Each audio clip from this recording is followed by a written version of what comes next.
السلام علیکم ورحمۃ اللہ وبرکاتہ۔ ہم لوگ اردو زبان کی تیسری کتاب پڑھ رہے ہیں اور آج اردو زبان کی تیسری کتاب میں صفحہ نمبر 16 پڑھنے جا رہے ہیں۔ صفحہ نمبر 16 پڑھنے جا رہے ہیں، تو آئیے اپنی سبق کی طرف۔ اعوذ باللہ من الشیطان الرجیم، بسم اللہ الرحمن الرحیم۔ اردو زبان کی تیسری کتاب میں آج ہم لوگ سبق نمبر 11 پڑھنے والے ہیں۔ سبق نمبر 11 پڑھنے والے ہیں۔ اس 11 سبق نمبر کا عنوان ہے آج کا حسد۔ آج کیا ہے اس کا عنوان؟ حسد ہے، یعنی حسد کرنا، دوسروں سے جلنا۔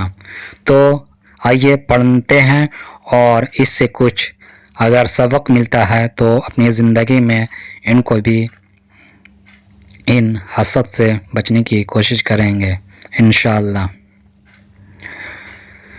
جو آدمی تنگ دل ہوتے ہیں، جو آدمی تنگ دل ہوتے ہیں، تنگ دل یعنی جو آدمی سخت دل ہوتا ہے۔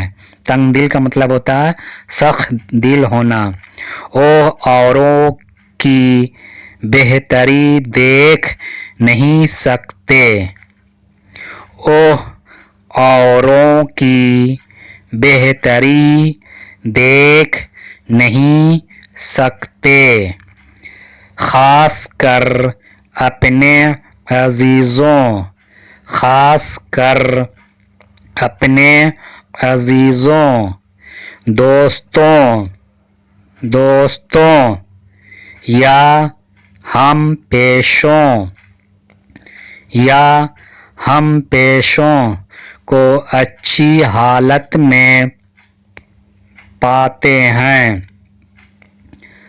یا ہم پیشوں کو اچھی حالت میں پاتے ہیں، تو جل بھن کر خاک ہو جاتے ہیں، تو جل بھن کر خاک ہو جاتے ہیں۔